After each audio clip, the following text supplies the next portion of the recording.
Let's see how she finds her way home. They laughed as the doors shut.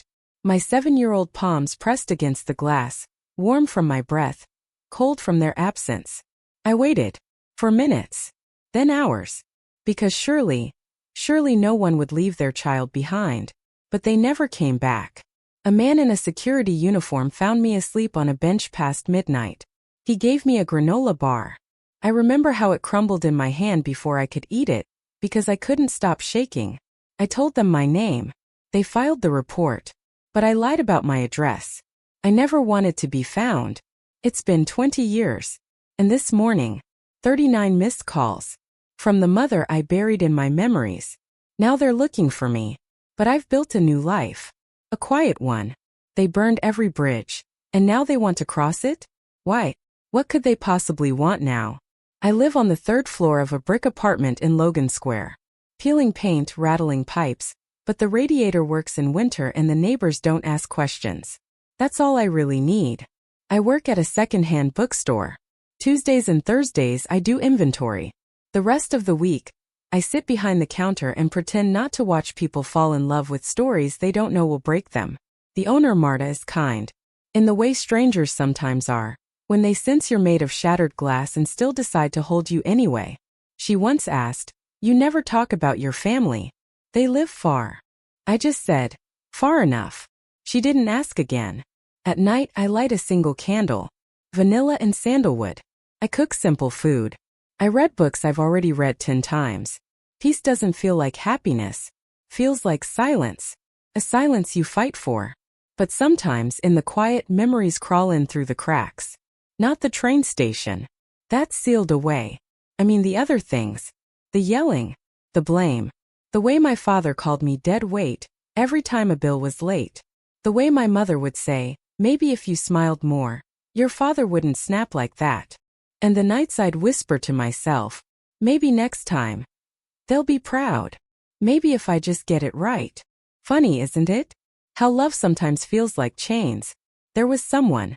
I guess you could call him my first love, or just the first person I thought would fix me. Eli. Tall. Quiet. He had this laugh that sounded like he hadn't used it in years. He said I was mysterious. I think he meant broken but didn't know how to say it. He liked how I didn't talk about myself. I liked how he didn't pry. We mistook avoidance for compatibility. But then he moved in. And suddenly silence turned into tension. My stillness became cold. My nightmares kept him awake.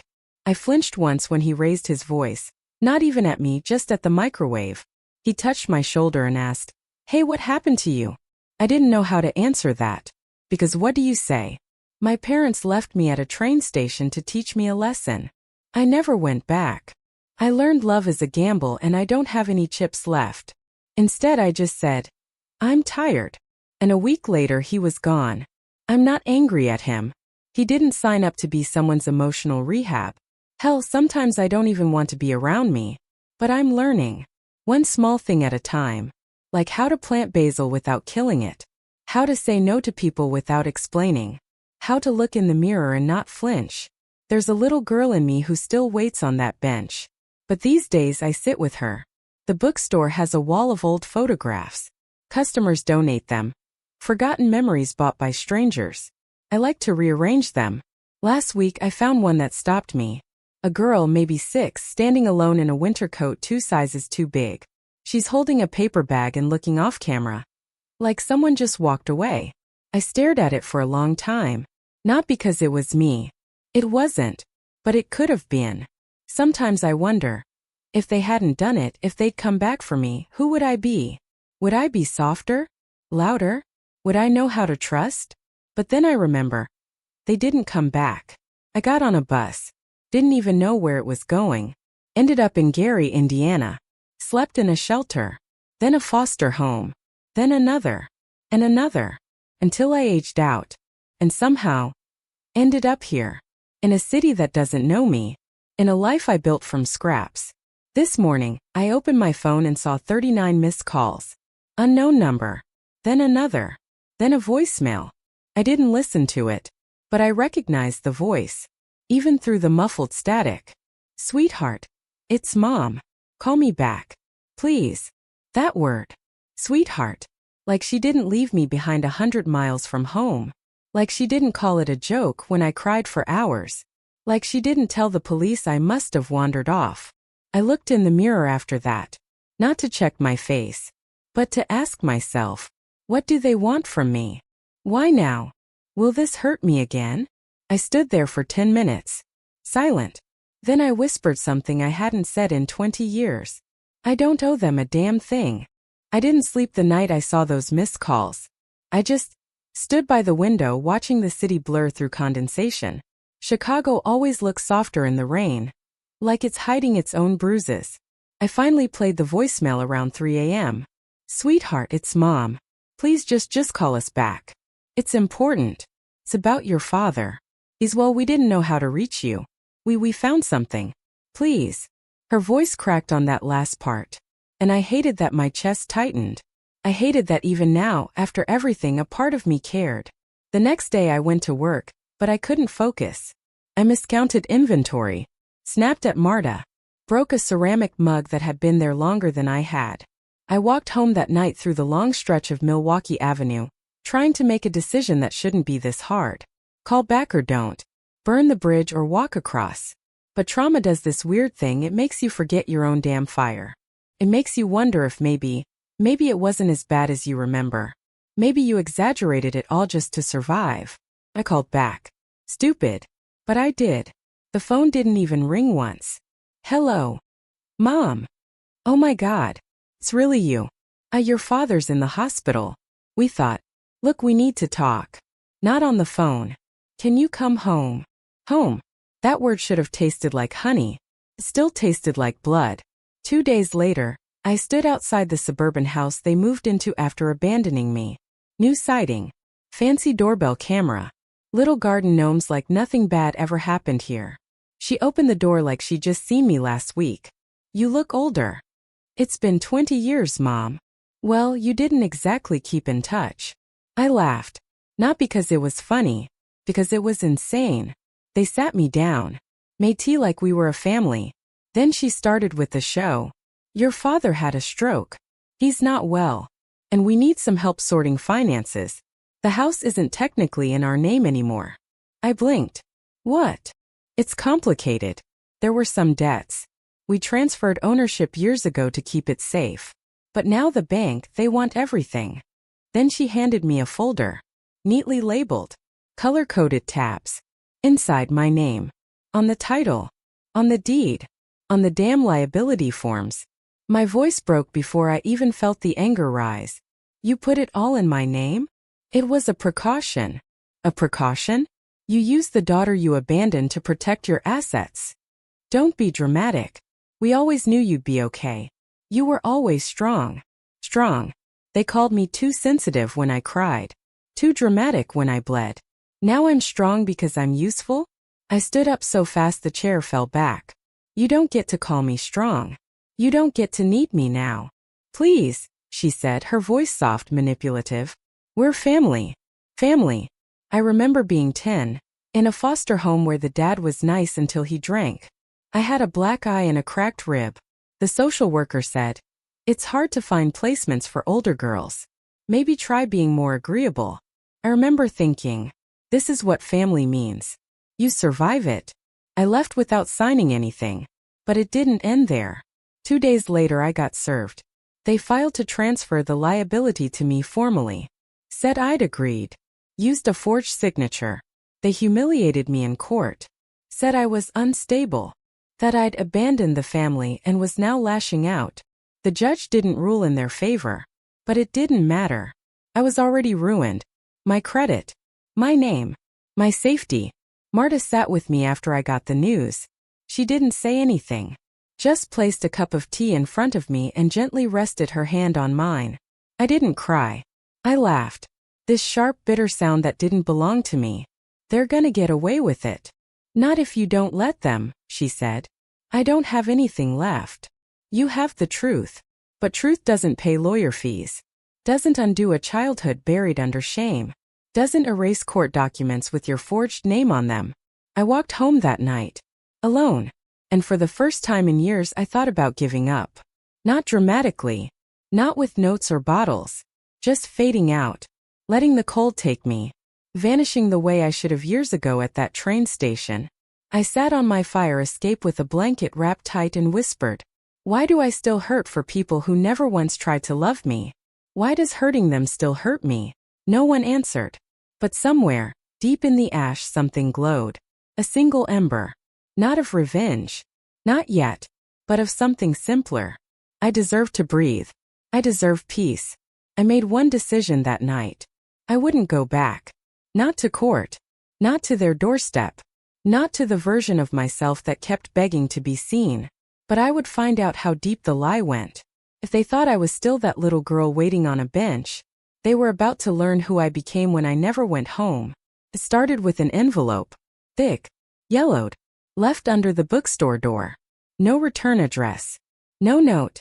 Just a paperclip in my name, scribbled in handwriting I hadn't seen in 20 years. At first I thought it was from them, another trap. But inside were photocopies, legal forms, transaction records, a scan of the deed transfer, and then one final page. A notarized statement, dated 3 years ago, from my father. The property at 1682 Rose Avenue is to be transferred to my daughter's name, without her knowledge, to protect it from seizure. She has no part in this. I take full responsibility for the debt. Signed. Stamped. Witnessed. I read it 3 times. And then I sat down and shook. I didn't know who sent it. Still don't. But someone wanted me to have this. And suddenly I wasn't powerless anymore. I brought it to a lawyer Marta knew. Her name was Daria. Short hair. Sharp eyes. The kind of woman who didn't blink when I told her the whole truth. Every word. From the train station to the courtroom. She didn't say, "I'm so sorry." She just said, "Let's end this." The weeks that followed were a blur of motion. Filing claims, gathering evidence, submitting forms. We reopened the case. Brought forward the notarized confession.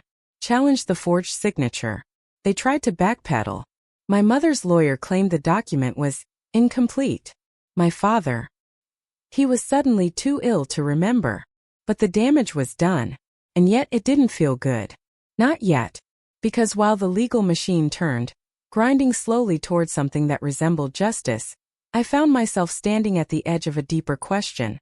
What happens after this? If I win, then what? I started dreaming about the train station again. Same cold bench. Same fading light. Except this time I wasn't 7. I was me now. Older. Angry. Still waiting. A week before the final hearing, I ran into my mother. Literally. I was walking out of a coffee shop, and there she was, scarf tied around her neck, sunglasses even though it was cloudy. "I've been trying to reach you," she said.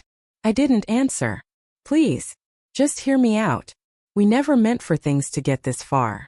We were scared. The debt, your father's health. We didn't know what else to do." I stared at her. This woman who used to tower over me. Who once told me, "Children don't get to have opinions." She looked small now, but still dangerous. "You left me. At a train station. We came back." "No, you didn't. You lied to the police. You let the world think I ran away. We thought you'd find your way back. You always did. You were always clever." Clever. That was her word for useful. I stepped closer. "You know what the worst part is?" "What?" she whispered. "I spent most of my life thinking I was the problem. That I was broken. That if I could just be enough, good enough, quiet enough, lovable enough, you'd want me. We did love you." "No. You loved the version of me that didn't need anything from you." She didn't say anything. And for the first time neither did I. I just walked away. And didn't look back. The hearing was short. They withdrew the claim before it even began. They knew they'd lose. But I went anyway, sat in the back row. Watched them sign the final agreement. Watched the judge close the file. And then I stood outside the courthouse in the rain, holding the final ruling in my hand. No apology. No restitution. Just a legal win. I should have felt triumphant. But all I felt was empty. Back in the bookstore, Marta poured us wine. "So, it's over?" she asked. "Legally, yeah. And otherwise?" Still figuring that part out. I paused. Looked down at my hands. The ones that used to tremble every time someone raised their voice. Why does hurting them still hurt me? I asked. Because you're not like them, she said. You don't want to hurt people to win. You just wanted to stop bleeding. That night I opened a blank notebook. And for the first time I didn't write about them. I wrote about me. The little girl with the paper bag. The teenager who learned to fake smiles. The woman who stayed quiet until her silence was mistaken for consent. And then I wrote one final line. I'm not your victim. I'm the storm you tried to bury. But even storms calm down. Eventually. It was a Thursday. Late September. One of those crisp Chicago days where the wind carries memory, and the trees don't know yet that they're dying. I met them at a coffee shop off Logan Boulevard. They requested it. Said they wanted to talk. I almost said no. But something in me, not pity, not forgiveness, just completion, said yes. They sat at a corner table. My father looked thin. Sick. But his eyes? Still calculating. My mother had that same expression she wore the day they left me. Slightly annoyed, slightly embarrassed, like this whole thing was a mess I caused by not playing along. I sat down across from them. No hug. No hello. Just silence, thick as honey but sharp like broken glass. My mother started. We just wanted to explain. Things were complicated. Your father. No, I said, quiet but clear. You don't get to narrate anymore. They both froze. I'm not here to forgive you, I continued. I'm not here to scream or cry or beg for the truth. I already have the truth. We're still your parents, my father said, like that meant something. No, I replied. You're strangers I used to belong to. I pulled a folded paper from my coat pocket, the copy of his notarized statement. I placed it between us. You knew what you did. You wrote it down. You buried it. We were trying to protect the house. No. You were trying to protect yourselves. My voice didn't shake. Not this time. I want you to know that I didn't just survive you. I outgrew you. I healed without you. And that, more than anything, is what you'll never forgive me for. They didn't respond. Not really. Just sat there, two people suddenly too small for their shadows. My father looked like he wanted to say something. Apologize, maybe. But I didn't need it. Not anymore. I stood to leave. As I pushed in my chair, I said, turns out I was never the burden. I turned back. Looked them both in the eye. I was the only thing holding you up. And then I walked out. That night I sat on my balcony. City lights blinking like lullabies. Wind brushing past my skin like a new kind of touch, soft, unafraid. I drank tea. No sugar. Just bitter and real. Like truth. And I whispered, just to myself, now I live for me. Sometimes I still think about that train station. That little girl with a paper bag and a backpack too heavy for her spine. But now when I picture her, she isn't crying. She's standing. One hand in her coat pocket. The other holding a map she drew herself. And this time she's walking away. Not lost. Not broken. Just free. You want a message? Here's one. You don't owe anyone your silence just because they gave you your name. Family is not blood. It's who stitches you up when the world tears you open. And survival isn't the end. It's the beginning. So if you've ever been left behind, if you've ever been told you were too much, or too sensitive, or not enough, if you've ever sat on a cold bench wondering who you are without them, just know this. You were never the problem. You were the proof. And now? Now I don't wait for closure. Create it. One word at a time. One boundary at a time. One step forward with no one's permission. Because I'm not looking back anymore. I never went home. And that's the best decision I ever made.